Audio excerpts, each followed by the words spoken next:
Saat itu Pak Mul yang suruh mobil itu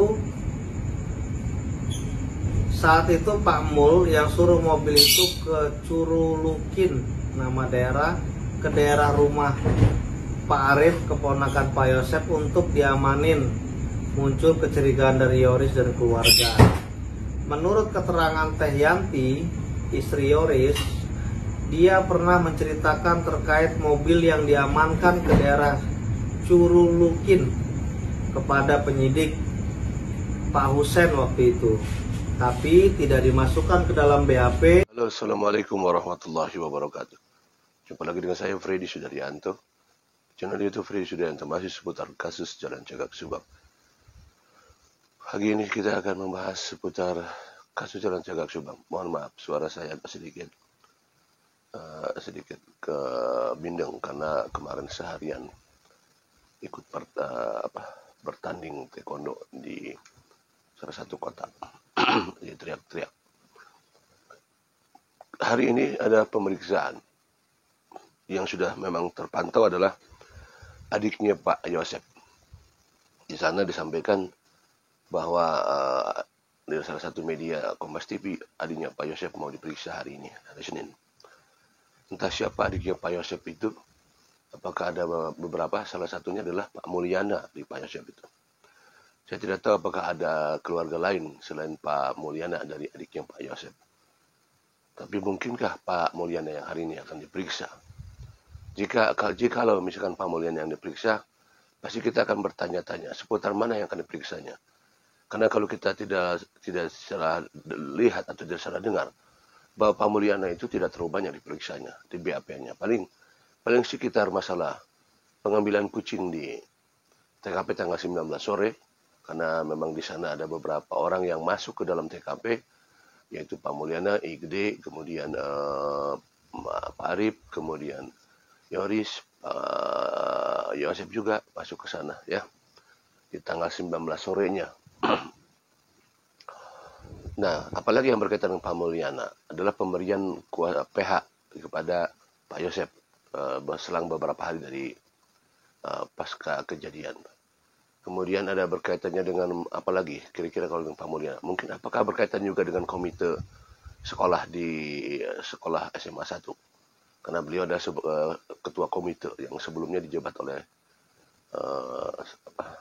saksi yang lain.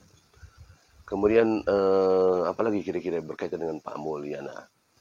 Ya mungkin sekitar satu masalah alibi kali ya. Masalah alibi pada saat kejadian ada di mana, tanggal 17 ada di mana, tanggal 18 ada di mana. Paling seputar ini baru perkiraan saya kayaknya. Sekitar seputar itu. Apakah ada kaitannya dengan yayasan misalkan? Yayasan saya kira tidak berkaitan Pak Mulyana ya. Mungkin ya tidak, karena memang tidak berkecimpung di yayasan, karena beliau adalah seorang pegawai negeri ya di salah satu kecamatan. Nah makanya kira-kira apalagi kira-kira hal yang ada krusial terhadap kasus pembunuhan ibu dan anak ini. Tentunya saya hanya bisa menyangka adalah mensinkronisasi yang berkaitan dengan apa yang paling Pak Mulyana ketahui. Mungkin itu ya yang saya lihat sebagian besar yang saya tahu. Mungkin ya. Apakah ada yang lain? Silahkan komentar rekan-rekan berkaitan apa Pak Mulyana kira-kira. Apakah benar Pak Mulyana mengetahui bahwa Yoris dan Danu nyumput di musola akibat daripada Pak Mul memberikan pendampingan hukum? Nanti kita tanyakan kepada Pak Mulyana ya, apakah benar adanya seperti itu. Kemudian apalagi ya kira-kira kayaknya itu saja. Nah, pertanyaan dengan siapa Pak Mulyana akan diperiksa? Biasanya kan pihak kepolisian kalau memeriksa tidak pernah satu orang, biasanya lebih beberapa satu orang karena untuk mengefisienkan waktu seperti biasa begitu. Saya yakin bahwa hari ini bukan hanya satu orang. Saya yakin hari ini bukan hanya Pak Mulyana. Saya yakin ada orang yang hari ini diperiksa yang kemarin sempat takut, yang bukan sekadar takut, karena sempat tidak ada berita di rumah, dan memang sampai kemarin juga saya dengar tidak ada beritanya, mungkin hari ini juga diperiksa. Kemungkinan surat BAP-nya sudah disampaikan ke rumah, tetapi yang bersangkutan tidak ada keterangannya.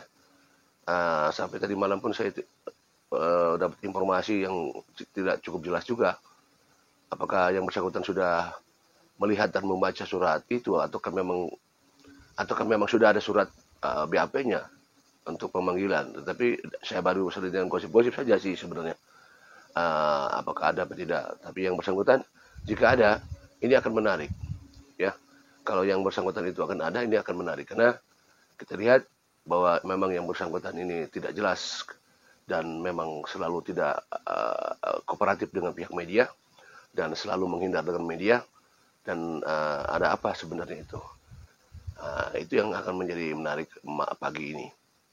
Tentunya pemburu berita ini akan terus memantau sepertinya, ya, pemburu berita, karena memang para saksi-saksi yang sekarang ini mulai ke arah yang mulai apa ya, saksi-saksi yang mulai banyak diperiksa. Kita masih nunggu juga nanti apakah saksi-saksi yang lain akan diperiksa juga, seperti saksi Pak Yosep, saksi Yoris, saksi Danu. Nah, ini bertiga kita belum dengar apakah akan diperiksa juga. Tapi sampai sekarang belum terdengar nih gosip-gosipnya apakah ada info-info mereka akan diperiksa. Karena kalau kita lihat dari mereka adalah mereka saksi-saksi yang banyak sekali diperiksa oleh pihak kepolisian, ya, seperti itu. Nah, tentunya kita lihat saja nanti di Polda, kita lihat siapa saja yang datang.